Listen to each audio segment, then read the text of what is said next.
حضرت انس رضی اللہ تعالی عنہ سے روایت ہے کہ آپ فرماتے ہیں کہ رسول اللہ صلی اللہ علیہ وسلم نے فرمایا، اللہ جب کسی بندے کے ساتھ بھلائی چاہتا ہے تو اسے عمل میں لگاتا ہے۔ عرض کیا گیا یا رسول اللہ صلی اللہ علیہ وسلم وہ اسے کس طرح عمل میں لگاتا ہے؟ فرمایا اسے موت سے پہلے اچھے اعمال کی توفیق دیتا ہے۔ دین کے معاملے میں، اسلام کے معاملے میں، رسول اللہ صلی اللہ علیہ وسلم سے محبت اور وفا کے معاملہ میں، اور ختم نبوت کے تحفظ کے معاملہ میں، ناموس رسالت کے تحفظ کے معاملہ میں، آدمی کا، مسلمان کا، غلام رسول کا، عاشق رسول کا دل پہاڑ کی مانند ہونا چاہیے، جو قائم اور دائم اور محبت رسول میں کوئی اور بات سنے نہ، کوئی اور بات سامنے نہ رکھے، بس بات رسول اللہ کی ہے تو پھر سب باتیں ختم ہیں۔ حضرت انس رضی اللہ تعالی عنہ سے روایت ہے کہ آپ فرماتے ہیں کہ رسول اللہ صلی اللہ علیہ وسلم نے فرمایا، اللہ جب کسی بندے کے ساتھ بھلائی چاہتا ہے تو اسے عمل میں لگاتا ہے۔ عرض کیا گیا یا رسول اللہ صلی اللہ علیہ وسلم وہ اسے کس طرح عمل میں لگاتا ہے؟ فرمایا اسے موت سے پہلے اچھے اعمال کی توفیق دیتا ہے۔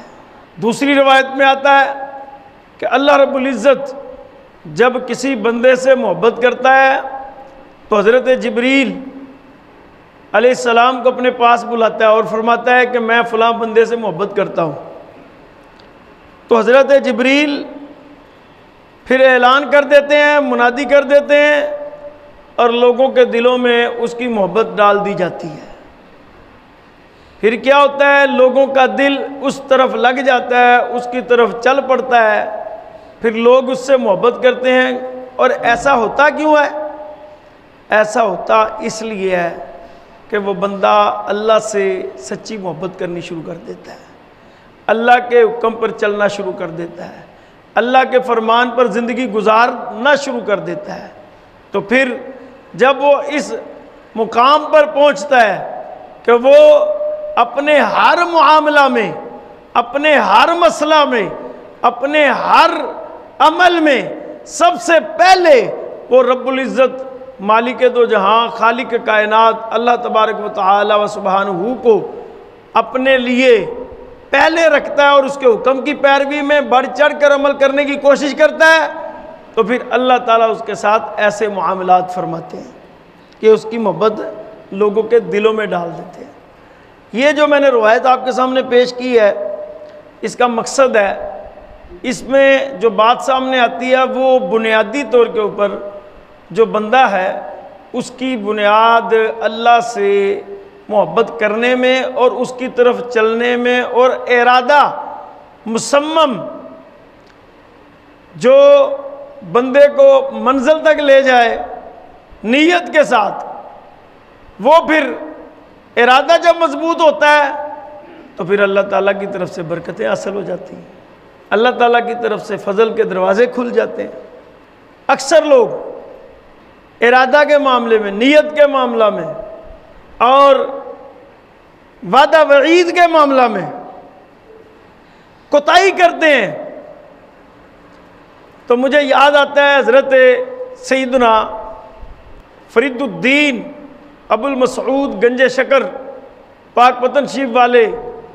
رضی اللہ تعالیٰ عنہ کا مشہور قول، یہ جو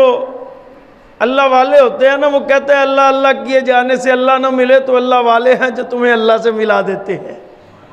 یہ ان لوگوں کا خاصہ ہے۔ تمہاری کمزوریاں، کوتاہیاں،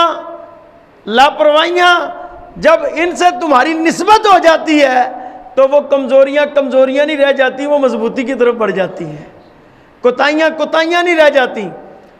آپ فرماتے ہیں دل کی 3 قسمیں ہیں۔ آپ فرماتے ہیں ایک دل کی قسم درخت کے پتوں کی مانند ہے، دوسری دل کی قسم درخت کے تنے کی مانند ہے، اور تیسری دل کی قسم فرمایا پہاڑ کی مانند ہے۔ پوچھا گیا اب یہ پتے، تنا اور پہاڑ کی مانند یہ دل کیسے ہمیں پہچان ہوگی؟ تو آپ نے بڑا واضح فرمایا، سنیے اور ارادے کو مضبوط کریں، ایمان کو مضبوط کریں، آپ نے فرمایا اکثر دل پتوں کی مانند ہوتے ہیں کہ ذرا سی ہوا چلتی ہے تو جیسے پتا ٹوٹ جاتا ہے نا، تو دل بھی اپنا ارادہ بدل لیتا ہے،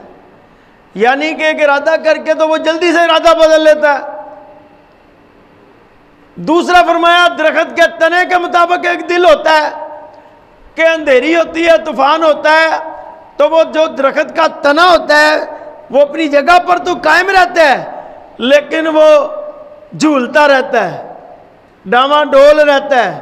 اور اکثر اوقات تیز ہوا کی وجہ سے وہ درخت جو تنا ہے وہ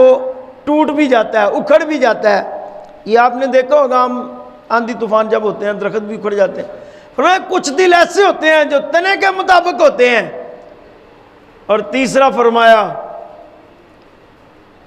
کہ پہاڑ کی مانند ہوتے ہیں، اندھیری ہوتی ہے، طوفان آتا ہے، کیسی کیسی مشکلیں پریشانیاں آتی ہیں فضائی موسمیاتی، لیکن پہاڑ اپنی جگہ کھڑا رہتا ہے، اس کو کوئی پریشانی ہلا نہیں سکتی۔ تو معلوم یہ ہوا، پتہ یہ چلا آپ کے اس فرمان سے کہ پتے کے مطابق دل، درخت کے تنے کے مطابق دل، یا پہاڑ کی مانند دل، یہ تین کیفیات آپ نے بیان فرمائی۔ اب یہ ججمنٹ کرنی ہے ہم سب نے اپنے اپنی جگہ پر کہ ہم کس سٹیج پہ ہیں۔ ہم اپنے دل کی ارادے کی کیفیت کو اگر ہم دیکھنا چاہیں تو سیدنا بابا فرید الدین گنج شکر کی اس کسوٹی پہ ہم دیکھ سکتے ہیں کہ ہم کس کیفیت میں ہیں۔ اللہ تعالیٰ ہمیں مضبوط ارادے اور دل والا بنا دے، اور دین کے معاملے میں، اسلام کے معاملے میں، رسول اللہ صلی اللہ علیہ وسلم سے محبت اور وفا کے معاملہ میں، اور ختم نبوت کے تحفظ کے معاملہ میں، ناموس رسالت کے تحفظ کے معاملہ میں، آدمی کا، مسلمان کا، غلام رسول کا، عاشق رسول کا دل پہاڑ کی مانند ہونا چاہیے، جو قائم اور دائم اور محبت رسول میں کوئی اور بات سنے نہ، کوئی اور بات سامنے نہ رکھے، بس بات رسول اللہ کی ہے تو پھر سب باتیں ختم ہیں، فرمان رسول اللہ کا ہے تو سب فرمان ختم ہے۔ تو رسول اللہ صلی اللہ علیہ وسلم نے فرمایا انما العلماء، یعنی جو میرے علماء ہیں، انما یخشی اللہ من عبادہ العلماء، یعنی اللہ سے جو ڈرتے ہیں وہ علماء ہیں۔ اب سب تو عالم نہیں ہیں، لیکن ایک بات ہے کہ اگر کسی بھی عام مسلمان کو 40 حدیثیں یاد ہو جائیں تو اس کا شمار علماء کی فہرست میں آ جاتا ہے۔ تو الحمدللہ ہمارے اس مرکز میں باقاعدہ دینی تعلیم کا آغاز ہو چکا ہے، درجہ حفظ بھی، درجہ ناظرہ بھی، تجوید و قرات بھی، درس نظامی بھی، تو شام کو بھی مغرب کے بعد بھی کلاسیں لگتی ہیں۔ آپ حضرات جو علم دین کے حصول کے لیے جستجو اور شوق رکھتے ہیں وہ ضرور بالضرور اس نادر اور اچھے موقع سے فائدہ اٹھائیں تاکہ آپ کو بھی علم دین حاصل کرنے والوں میں شمولیت کا موقع مل سکے۔ اور بے شمار ہم میں سے حضرات صاحبان ایسے ہوتے ہیں جن کو بہت سارے مسائل نہیں آتے، بہت ساری چیزیں نہیں آتی، بہت سارے لوگ قرآن مجید نہیں پڑھے ہوتے، بہت سارے لوگ جو ہے قرآن مجید اگر پڑھے ہوتے ہیں تو ان کے تلفظ کی ادائیگی پوری صحیح نہیں ہوتی، غلطیاں ہوتی ہیں۔ تو یہ موقع ہے، اس سے فائدہ اٹھائیں۔ آپ کو ایک مسئلہ بیان کرتا ہوں جو بڑا اہم ہے۔ وہ مسئلہ یہ ہے کون کون سی جگہوں پر پیشاب پاخانہ نہیں کرنا چاہیے۔ وہ جگہیں یہ ہیں، نمبر 1 مسجد اور عیدگاہ کے قریب یعنی ارد گرد، قبرستان میں، چوپایوں یعنی جانوروں کے درمیان، پانی کے اندر، پانی خواہ کھڑا ہو یا جاری ہو، لوگوں کی گزرگاہ میں یعنی راستے میں، کھیتوں فصلوں میں جبکہ وہاں پر فصل جو ہے وہ اگی ہوئی ہو، سوراخ کے اندر وضو اور غسل کی جگہ پھلدار درخت کے نیچے، سایہ دار درخت کے نیچے، جس کے سایہ میں لوگ بیٹھتے ہوں۔ در مختار میں یہ حکم ہے کہ ان جگہوں پر پیشاب یا پاخانہ نہ کیا جائے، اس کے نقصانات ہوتے ہیں۔ مولا تعالی ہم سب کو دین کو سیکھنے، سمجھنے، عمل کرنے اور اس کو آگے پہنچانے والوں میں شمار فرمائے۔ آمین بجاہ نبی کریم۔